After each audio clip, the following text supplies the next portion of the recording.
Hey there, folks. Chris Waters here with the Ubi blog at E3 and joined by Michel Ancel, who was just up on stage at the Ubisoft press conference and that trailer for Beyond Good and Evil 2. Michel, so excited. Yeah, that's a very important moment. Even in my long career, I've made a lot of games. This is great. You know, the return of Beyond Good and Evil after almost 15 years. Yeah, that's incredible.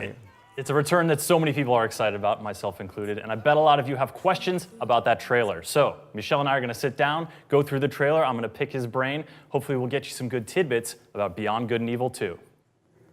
All right, Michel, the trailer starts off and immediately we get a glimpse of, we are somewhere in the depths of some city. What is this place? It's a very vertical city. That's what we wanted here to establish clearly. And the other thing is that it's based on the level design of the game. Now let's take a look inside here, and can I just say that these dumplings look delicious? I mean, did you purposely try to make them look tasty? They are very precise. You see a lot of details. It's very micro. You see You got the seasoning here on top. Yeah, and exactly. But the big idea behind that is that when you're doing such big games, about space, it's very important not to forget about characters, about humanity, simple things, very teeny things. And that's what you can expect to see or experience in this kind of game, where you travel through space, but your big journey could end into this kind of Chinese into restaurant. Some dumplings. Yeah. Well, speaking of scale, this guy's pretty large.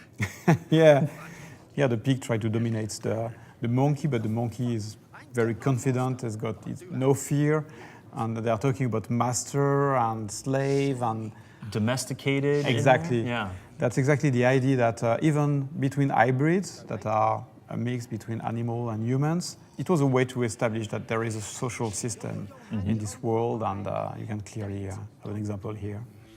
Show me the idol. Show me the Redeemer. Here you go, mate.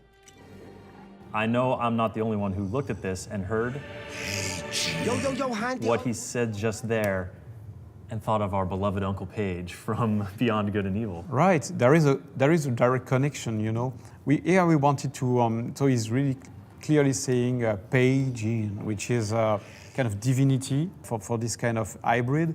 It's a way to add depth and or just to show how deep the world can be. And even those hybrids created by humans, they have their own, religion. And because Beyond Good and Evil 2 is a prequel to Beyond Good and Evil 1, we want to add a lot of details about how the world is, those names, Page. Is it a common name, divinity name? So sometimes, in some religion, you give the name of a divinity to a boy or a girl. Sure, yeah. So all these details are here to make people understand more the world of Beyond Good and Evil. Mwah. What? What? What?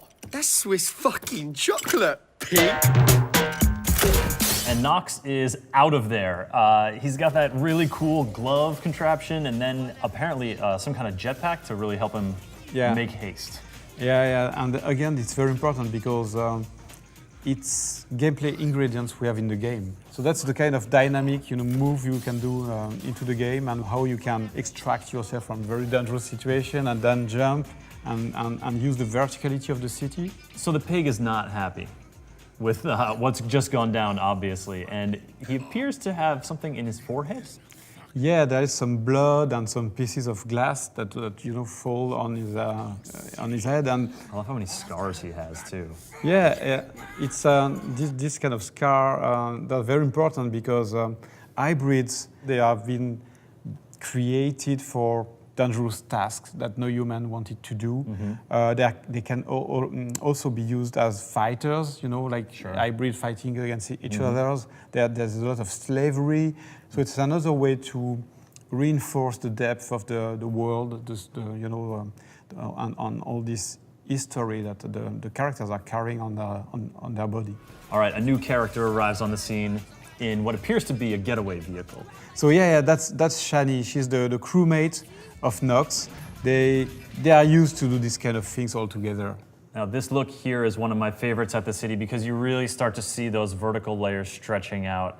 again, that mixture of ancient architecture but modern technology. Here you can see there are green gardens. At first it was like more technical things, but I really wanted the city to be spiritual, you know. It's like monks are into this kind of garden. There's no advertisement and things like that. If you look at every sign on after a certain height, it's only religion. It's and there is this contrast between very old style temple and holograms, you know, so that's the kind of idea we wanted to establish. Nox is firing off the back while Shawnee drives. Is this an experience that players are going to be able to sort of to have in the game and share? Yes, exactly. It's really something that is very important for our game, is that you can play online, and the vehicles are made so that you have different, you know, places into the vehicle, so and different role. And I really like this kind of dynamic when you're playing with someone. Blowing big stuff up, confirmed for Beyond Good and Evil 2? Yeah, and here we discussed that a lot too, because if you look, they're breaking a very special part of the buildings. So not the whole city is going to be breakable, because it's technically just impossible to break. This part of the building is made of glass and things like that. That's the part that is broken. In the real game, you have things you can break, things you can't break, and I want that to be obvious for people. So they're breaking this big glass part of the temple. Okay, but this planet is not all one big city. Here we are out in what appears to be the countryside. We're seeing some terrain, these isolated temples. There's going to be a lot of exploration on the planets?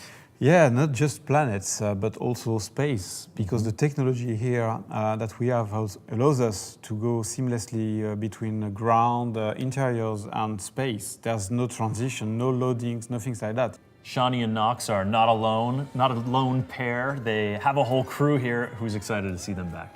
Yeah, again, this is very, very important. In Beyond Good and Evil 2, you have spaceships of different sizes. As a player, you can have a very, very big spaceship, and you can use it as a garage with your other spaceships. And you also have a crew. And the other thing here, what is very important, is that it's very cozy. You know, it looks like the interior of a house. I also noticed that among the human characters, we've got a few more hybrids as part of the crew. Yeah, exactly. Every member of the team has a role, a very clear role. And here we wanted to showcase the fact that they are very different, because some are animals, some are humans. And that's a bit the message behind that trailer, is that whatever is your skin color, origin, if you are an hybrid, whatever you are part of the same team, you know, and you will share the adventure. And that's a very important message for us. And that's exactly the heart of Beyond Good and Evil. Well said, yeah. And that heart comes through. That is a really sweet PC case mod. Yes, here we wanted to connect with Beyond Good and Evil 1, you know, where you have what we call the M disk. It was a way to, you know, even if it's a futuristic world, you still have objects that contains data. And here the data are inside of what we call the big AI of the spaceship. So here this skull is in fact the character that represents that is the spaceship. Like in Beyond Good and Evil 1, she's got a bag, and there is a guy into the bag, a kind of computer, you know, speaking with her. That's exactly the same idea, but now it's the spaceship that is able to speak. Here it is not speaking, but... So the question is, what's on the disc? A map. Exactly. A map with a mysterious artifact in the middle of it, and also a dead guy. Exactly. That's what a good map should be. You know, it's attracting you. You want to travel to this direction, but it's going to be dangerous. Others did it before. They died. Spaceships get destroyed. And if you look in the background, there is even a planet that is going to be, you know, destroyed by these magnetic fields, very powerful. And I don't want to say too much things about that now. I don't want to spoil anything about the game. That's a nice color, green, in those eyes. What's another word for like a greenish color, would you say? Maybe it's also a precious metal of some kind. Yes, I see what you mean very clearly. And again, that's a connection with Beyond Good and Evil 1, you know, the jade color. And but again, we don't want to spoil the story. We don't want to do shortcuts about that. But yes, there are connections, clearly. And then the main theme of Beyond Good and Evil 1. along with one final surprise. This is a huge spaceship and you are taking to the stars. Super quick. Yes. That's the end. The reveal of the spaceship and the fact that we started with this very dark place, you know, with this very small restaurant, a lot of details, small things, and then it's opening to something very large. And that's an idea behind that trailer, is that, okay, now Beyond Good and Evil 2 is back. It's back for true, it's here. The game is going to be huge. Michel, thank you so much for talking through the trailer, sharing more about Beyond Good and Evil 2. I'm so excited, honestly, to go back and watch the trailer again, because I feel like there's even more stuff I might have missed. A lot, you can't imagine. There's a lot of information about the world, but there's also Easter eggs. You know, yeah, and it could be very, very cool if people try to identify them, you know, find them. They can connect to our website, they can share about those Easter eggs between each other, so everybody can join what we call our Space Monkey program, which is letting people enter the development, you know, discussing with us and making Beyond Good and Evil as cool as possible.